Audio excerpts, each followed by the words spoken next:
ರಾಜ್ಯ ರೈತ ಸಂಘಟನೆಗಳ ಒಕ್ಕೂಟ, ರಾಜ್ಯ ರೈತ ಸಂಘ, ಹಸಿರು ಸೇನೆ, ರಾಜ್ಯ ಕಬ್ಬು ಬೆಳೆಗಾರರ ಸಂಘಗಳ ವತಿಯಿಂದ ವಿಶ್ವ ರೈತ ದಿನಾಚರಣೆ, ರೈತರ ಹಬ್ಬ ಸೇರಿದಂತೆ ರಾಜ್ಯ ಮಟ್ಟದ ರೈತ ಸಮಾವೇಶ ಕಾರ್ಯಕ್ರಮ ಕಲಬುರಗಿಯಲ್ಲಿ ನಡೆಸಲಾಗುತ್ತಿದೆ ಅಂತ ರಾಜ್ಯಾದ್ಯಂತ ಕರಬೂರ್ ಶಾಂತಕುಮಾರ್ ತಿಳಿಸಿದ್ದಾರೆ. ಕಲಬುರಗಿ ನಗರದಲ್ಲಿನ ಐವನ್ ಶಾಹಿ ಅತಿಥಿ ಗೃಹದಲ್ಲಿ ನಡೆಸಿದ ಸುದ್ದಿಗೋಷ್ಠಿಯಲ್ಲಿ ಮಾತನಾಡಿದ ಅವರು, ರಾಜ್ಯದಲ್ಲಿ ಹಲವು ದಿನಾಚರಣೆಗಳನ್ನು ಮಾಡುವುದು ನೋಡಬಹುದು, ಆದರೆ ರೈತ ದಿನಾಚರಣೆ ಮಾಡುವುದು ನೋಡಿರುವುದಿಲ್ಲ. ಹಾಗಾಗಿ ರೈತರ ದಿನಾಚರಣೆ ಮಾಡಲು ನಾವು ಮುಂದಾಗಿದ್ದು, ಡಿಸೆಂಬರ್ 23ನೇ ತಾರೀಕಿನಂದು ಬೆಳಗ್ಗೆ 11 ಗಂಟೆಗೆ ನಗರದ ಎಸ್ ಎಂ ಪಂಡಿತ್ ರಂಗಮಂದಿರದಲ್ಲಿ ದಿನಾಚರಣೆ ಮಾಡಲಾಗುತ್ತಿದೆ. ಈ ಕಾರ್ಯಕ್ರಮದಲ್ಲಿ ರಾಜ್ಯದ ಸುಮಾರು 5,000 ಜನ ರೈತರು ಸೇರಲಿದ್ದೇವೆ ಎಂದಿದ್ದಾರೆ. Bureau report, RJ Kannada. ಕೇಂದ್ರ ಸರ್ಕಾರದ ಮೇಲೆ ರಾಜ್ಯ ಸರ್ಕಾರದ ಮೇಲೆ ಕೇಂದ್ರ ಸರ್ಕಾರ ಗೂಬೆ ಕುರಿಸುವಂತೆ ಕೆಲಸ ಮಾಡ್ತಾ ಇದ್ದಾರೆ. ಆದರೆ ಯಾರೂ ಕೂಡ ರೈತರ ಬಳಿ ಬಂದು ಪ್ರಾಮಾಣಿಕವಾದ ಕೆಲಸ ಮಾಡ್ತಾಯಿಲ್ಲ. ಈಗ ನೋಡಿ, ಕಳೆದ 5-6 ತಿಂಗಳಿಂದ ಅತಿವೃಷ್ಟಿ ಮಳೆ ಹಾನಿ ಆಯಿತು, ಪ್ರವಾಹ ಹಾನಿ ಆಯಿತು, ಬೆಳೆ ನಷ್ಟ ಆಯಿತು.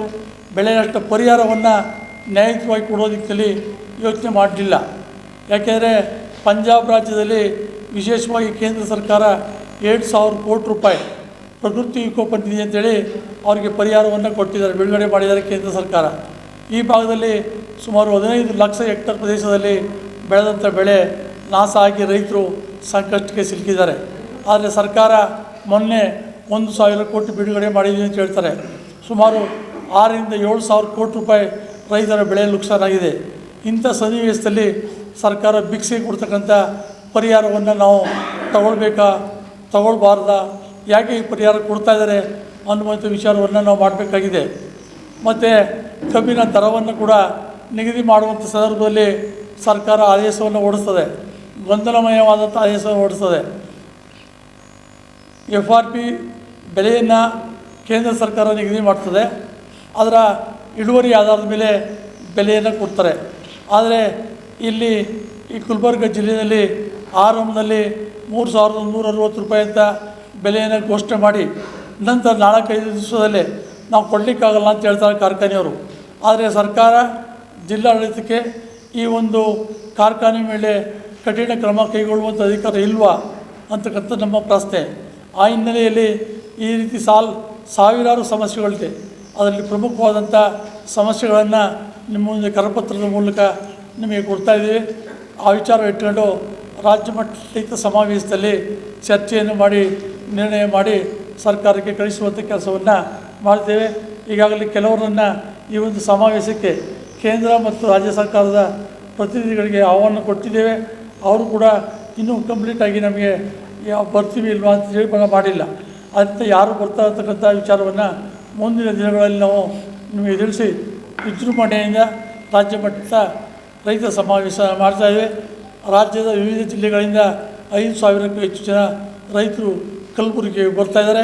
ಕಲಬುರಗಿಯ ರೈತ ಮುಖಂಡರು ಭಾಳ ಸರ್ವಸಮ್ಮತವಾಗಿ ಆಸಕ್ತಿಯಿಂದ ಈ ಒಂದು ಸಮಾವೇಶವನ್ನು ಯಶಸ್ವಿ ಮಾಡಲಿಕ್ಕೆ ಸಿದ್ಧರಾಗಿದ್ದಾರೆ ಎನ್ನುವಂಥ ಮಾತನ್ನು ಹೇಳಲಿಕ್ಕೆ ಬಯಸ್ತೇನೆ. ಇವತ್ತು ಯಾದಗಿರಿ ಜಿಲ್ಲೆಯಿಂದ, ಬಿಜಾಪುರ ಜಿಲ್ಲೆಯಿಂದಲೂ ಕೂಡ ರೈತ ಮುಖಂಡರು ಬಂದಿದ್ದಾರೆ. ಈ ಸಮಾವೇಶಕ್ಕೆ ನಾವು ಹೆಚ್ಚಿನ ಸಂಖ್ಯೆಯಲ್ಲಿ ಬರ್ತೀವಿ, ಸಮಾವೇಶವನ್ನು ಯಶಸ್ವಿ ಮಾಡ್ತೀವಿ ಎನ್ನುವಂಥ ಮಾತನ್ನು ಹೇಳಿದ್ದಾರೆ ಎನ್ನುವಂಥ ವಿಚಾರವನ್ನು ಹೇಳಲಿಕ್ಕೆ ನಾವು ಬಯಸ್ತೇವೆ. ಇವತ್ತು ವಿಶ್ವ ರೈತ ದಿನಾಚರಣೆಯ ಕರಪತ್ರದ ರೈತರ ಹಬ್ಬದ ಭಿತ್ತಿಪತ್ರವನ್ನು ಗದುಗಿನ ಮಠದ ಸ್ವಾಮೀಜಿಯವರ ಸಮ್ಮುಖದಲ್ಲಿ ಬಿಡುಗಡೆ ಮಾಡಿದ್ದೇವೆ ಅನ್ನುವಂಥ ಮಾತನ್ನು ಹೇಳಲಿಕ್ಕೆ ನಾನು ಬಯಸ್ತೇನೆ. ನನ್ನ ಹೆಸರು ಕರಬೂರ್ ಶಾಂತಕುಮಾರ್, ರಾಜ್ಯ ರೈತ ಸಂಘಟನೆಗಳ ಒಕ್ಕೂಟದ ರಾಜ್ಯ ಅಧ್ಯಕ್ಷ. ಕಬ್ಬಿನ ಇಳುವರಿ ಅದಾದ ಮೇಲೆ 10.75 ಇಳುವರಿಗೆ 3,550 ರೂಪಾಯಿ ನಿಗದಿ ಮಾಡಿದ್ದಾರೆ. 11.75 ಇಳುವರಿಗೆ ಹೆಚ್ಚುವರಿ 350 ರೂಪಾಯಿ ಸೇರಿಸಿ ಕೊಡಬೇಕಾಗ್ತದೆ. ಅದೇ ರೀತಿ ಆಯಾ ರಾಜ್ಯ ಸರ್ಕಾರಗಳು SAP ದರ, ಅಂದರೆ ಹೆಚ್ಚುವರಿ ಬೆಲೆ ನಿಗದಿ ಮಾಡುವಂಥ ಅಧಿಕಾರ ರಾಜ್ಯ ಸರ್ಕಾರಕ್ಕಿದೆ. ಉತ್ತರ ಪ್ರದೇಶದಲ್ಲಿ 1 ಟನ್ ಕಬ್ಬಿಗೆ 4,000 ರೂಪಾಯಿ ಕೊಡ್ತಾಯಿದ್ದಾರೆ, 4,100 ಪಂಜಾಬಲ್ಲಿ ಕೊಡ್ತಾಯಿದ್ದಾರೆ, ಹರಿಯಾಣದಲ್ಲಿ 4,050 ಕೊಡ್ತಾಯಿದ್ದಾರೆ. ಆಯಾ ರಾಜ್ಯ ಸರ್ಕಾರಗಳು ಹೆಚ್ಚುವರಿ ಬೆಲೆ ನಿಗದಿ ಮಾಡ್ತದೆ. ಅದೇ ರೀತಿ ಬೆಳಗಾವಿಯಲ್ಲಿ ಚಳುವಳಿ ನಡೆದಾಗ ಇವರು ರಾಜ್ಯದ ಮುಖ್ಯಮಂತ್ರಿಗಳು ಮತ್ತು ಕಾರ್ಖಾನೆ ಪ್ರತಿನಿಧಿಗಳ ಜೊತೆ ಮಾತುಕತೆ ನಡೆಸಿ ಅವರು ಆ ಭಾಗದ ಬೆಳಗಾವಿ ಭಾಗದಲ್ಲಿ ಬರ್ತಕ್ಕಂಥ ಇಳುವರಿ ಆಧಾರದ ಮೇಲೆ 3,200 ರೂಪಾಯಿ ಅಂಥೇಳಿ ಅನೌನ್ಸ್ ಮಾಡಿದ್ದಾರೆ. ಕಾರ್ಖಾನೆಗಳ 50 ಮತ್ತು ಇವರು ಮಾಲೀಕರಿಂದ 50, ಸರ್ಕಾರದಿಂದ 50 ಅಂತ. ಆದರೆ ಈ ಭಾಗದಲ್ಲಿ ಪ್ರಾರಂಭದಲ್ಲಿ 3,160 ರೂಪಾಯಿ ಅಂತೇಳಿ ಜನಪ್ರತಿನಿಧಿಗಳ ಸಮ್ಮುಖದಲ್ಲಿ ಚರ್ಚೆ ಮಾಡಿ ಜಿಲ್ಲಾಧಿಕಾರಿಗಳು ಘೋಷಣೆ ಮಾಡಿದ್ದಾರೆ. ಅದಾದ 4-5 ದಿವಸ ನಂತರ ನಾವು ರೈಟ್ ಕೊಡೋಕ್ಕಾಗಲ್ಲ ಅಂತೇಳಿ ಅವರು ಹಿಂದೆ ಸರಿದಿದ್ದಾರೆ ಅಂತ ನನಗೆ ಮಾಹಿತಿ ಬಂತು. ಯಾಕೆ ಹಿಂದೆ ಸರಿದ್ರು, ಮೊದಲು ಯಾಕೆ ಒಪ್ಕೊಂಡಿದ್ರು, ಅವ್ರ ಮೇಲೆ ಯಾಕೆ ಕ್ರಮ ತಗೊಳ್ಳಿಲ್ಲ, ಇವೆಲ್ಲ ಜಿಲ್ಲಾಡಳಿತ ಮಾಡಬೇಕು. ಜಿಲ್ಲಾಧಿಕಾರಿಗಳಿಗೆ ಇವ್ರ ಮೇಲೆ ಕ್ರಮ ತಗೊಳ್ಳುವಂಥ ಅಧಿಕಾರ ಇದೆ. ಆದರೂ ಕೂಡ ಈಗ 3,000 ರೂಪಾಯಿ ನಿಗದಿ ಮಾಡಿದ್ದಾರೆ. ಅದನ್ನು ಕೂಡ 2ನೇ ಕಂತು 1ನೇ ಕಂತು ಒಂದು ಭಾಗ ಮಾಡಿ ರೈತರಿಗೆ ವಂಚನೆ ಮಾಡುವಂಥ ಕೆಲಸ ಸರಿಯಲ್ಲ ಅಂತಕ್ಕಂಥದ್ದು ನಮ್ಮ ಅಭಿಪ್ರಾಯ. 6ನೇ ದಿವಸಕ್ಕೆ ಏನು ಮಾಡಿದ್ರು, ಡಿ ಡಿ ಸಾಹೇಬರು ಬಂದರು, ಮತ್ತು MLA ಅವರು MI ಪಾಟೀಲ್ ಇದ್ದರು, ನಿತಿನ್ ಗುತ್ತೇರ ಕೂಡ ಇದ್ದರು. ಅವತ್ತು ಸಾಯಂಕಾಲ 6 ಗಂಟೆ ಸುಮಾರು ಇವ್ರು ಬಂದರು, 5 ಗಂಟೆ ಸುಮಾರು ಬಂದರು. ಬಂದ ತಕ್ಷಣ ಸುಮಾರು 6,000 ಜನ ಎಲ್ಲ ಅಲ್ಲೇ ಕೂತಿದ್ರು. ಬಂದು ಡಿ ಡಿ ಅವ್ರು ನಮಗೇನು ಹೇಳ್ತಾರಪ್ಪ ಅಂದ್ರೆ, KPRದವರೊಬ್ಬರು ಸಿದ್ಧಶ್ರೀ ಒಬ್ಬರು 3,160 ರೂಪಾಯಿ ಕುಡಿತ ತಪ್ಕೊಂಡಾರ. ಇವತ್ತು ಸಾಯಂಕಾಲ ಉಳ್ಕಿ 3 ಕಾರ್ಖಾನೆದವ್ರು ಮೀಟಿಂಗ್ ಮಾಡಿ ಇವತ್ತು ಒಪ್ಪೋತೀನಿ ಅಂದಾರ ಅಂತ ನಮ್ಗೆ ಹೇಳಿದ್ರು. ಅಂದಮ್ಯಾಗ ನಾವು ಇನ್ನೂ ಅವ್ರ ಸಂಘಟ ಮಾತುಕತೆ ಆದರೂ ರೈತರು ಖುಷಿ ಆದರು. 3,160 ರೂಪಾಯಿ ಕೊಡ್ತು ಅಂತೇಳಿ ಯಾರು ಸೆಲೆ ಹಾರಿಸರು, ಮುಂದೆ ಆಟಮ ಮಾಡಿಸಿದ್ರು, ಸ್ವೀಟ್ ತಿಂದು ಎಲ್ಲ ಮಾಡಿದ್ರು. ನಾವೊಂದು 2-3 ಅವ್ರಿಗೆ ಕೇಳಿದೆವು, ಸರ್ ಅದು ಏನೋ ಬರ್ಕೊಡ್ರಿ ಅಂತ. ಆ ಗದ್ದಲದಾಗ ಎಲ್ಲ ರೈತರು ಖುಷಿಯಾಗಿ ಎಲ್ಲ ಹೋಗ್ಬಿಟ್ರು.